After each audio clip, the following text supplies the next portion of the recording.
Eto na nga, hanggang sa finale week, kaabang-abang ang mga eksena sa Voltes 5 Legacy. Ay, correct ka dyan, Maring Aubrey. Mula po sa action-packed scenes, love triangle at life moments, talaga namang hindi po tayo binigo, di ba, ng Voltes 5 team. At balita ko, may live na makikibotid sa atin at nandito na nga sila.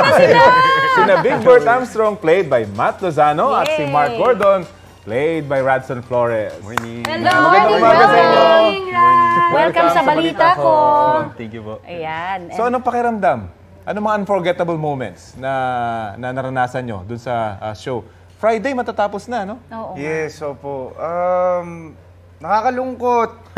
Sobrang nakakalungkot pero naiiyak ko na lahat ng last taping day namin. Oo nga. So ngayon, ang nararamdaman ko siguro halong lungkot and tuwa at the same time kasi sobrang happy ako kasi sinuportahan kami ng mga fans talaga ng Voltes 5. And of course, yung mga bulinggit nating mga fans dyan, thank you so much for supporting. Sobrang kinatutuwa po namin lahat yun. Yes. O si Radso naman or si Mark Dogardan, ang second command ng Voltes 5 team at lagi kang agitated daw kay Steve Armstrong. And then, Siyempre, diba? Nahirapan ka bang i-sustain yung character mo daw? Medyo kasi sobrang close kasi namin eh. So, kaya lang dun sa show, galit ka sa kanya. Oo. nga po Sa eh. totoong buhay, okay. Pero syempre doon dapat Oo, galit talaga. ini-internalize mo. Kumukulo talaga yung dugo ko lagi kay Steve. Oo. Eh, ang tanong magbabati ba kayo sa huli? O secret? Abangan. Ayan ang abangan. Abangan niyo. Malapit na yan. Ito may trivia muna. Alam mo ba yan si Big Bert? Si Matt? Yes. Naku, Small Bert pa lang yan. Kilala ko na yan. Oo, hindi siya first time na lumabas sa Voltes 5. Okay. Artista siya dati nung Small Bert pa lang siya. Small Bert pa lang. Di ba? Matama ako. Yes, po. Lumabas, Matt, kwento mo. Marami siya mga ano yun, mga pelikula dati. So parang kasama ko sila Mr. Eddie Garcia.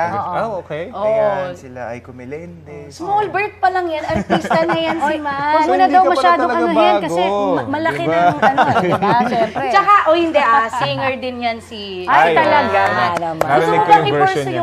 yung singing career after Voltes 5 Legacy? Yes po. Ako naman, kasi syempre first love ko rin, yung music. Simula nung nagsulat ako, nung gumawa ng mga sarili kong kanta, mas lalo ako na in love dun sa craft of making music and singing. So, hindi naman po siguro malabo na tahakin natin. Yes, why Ganda not? ng mga At sayang songs siyempre. niya. I-share mo Yung sa talent, aming oo. blessing niya yan. Oy, Correct. in-invite niya ako dun sa niya. Launch ng Ay, ba't siya song. lang? Actually, in-invite ko yung sarili ko. Ganun ba? Oo. Eto naman kay Radson. Ikaw, Mare, di ba? May tanong ka. Pero curious talaga ako. Oo. Doon kasi sa show, fan kasi ako ng Voltes 5 sa cartoons. Pero hindi ko kasi nakita yung love triangle angle doon eh. Pero dito, may naka-highlight. Mas highlight. Oo, highlighted. So ano ba mangyayari? Sa love triangle nyo? Actually, magkakatuluyan si Mark and si Alfe. Hindi, joke. Tsaka si Big Bird. Uy, ito, Exciting, teka lang. May exciting, trivia ulit, May Puro ang trivia, daming okay. trivia, ha? ulit. Ito, alam nyo ba, sa Voltes 5 Legacy, may relative si Maring Connie. Ay, oo nga. Kilala niyo ba kung sino? Hindi alam ni Radson. Hindi ko talaga alam. Hindi ko rin alam, pero Alam. kanina. Hindi mo talaga alam. Tignan mo ako. Nakita mo ba siya kanina? Alam mo yung kulot niyang hair. Tignan mo Sabi muna. sa akin ni Matt, lagyan ko daw ng sungay. Oo, lagyan mo ka ng sungay.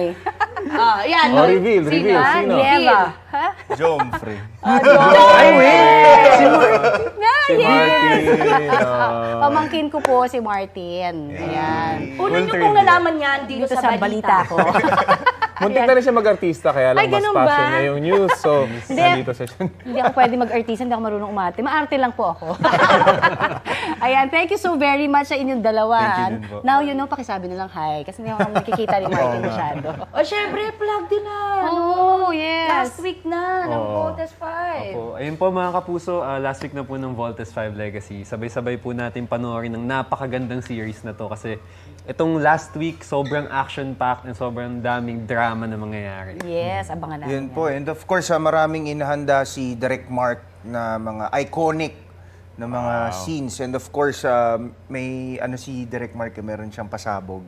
Na yung true fans ng Voltes 5 ang makaka-appreciate. So, But, ultra-electromagnetic ending. Yun ang abangan ng mga tulad namin, mga old fans. Ayun nga sasabihin ko ang makaka-appreciate niyan tayo. Friday. Dapat walang lakad. Dapat walang lakad sa Friday. Abangan natin yan. Maraming salamat sa iyo. Thank you po. Matt Thank you, Lozano and Matt Radson Flores. Lozano. Thank you very much. And Radson Flores. Thank you. Ayan. Diyan lang po kayo at magbabalik ang balita ko. So, hindi mo talaga nahulaan. Lagyan mo ako ng sungay.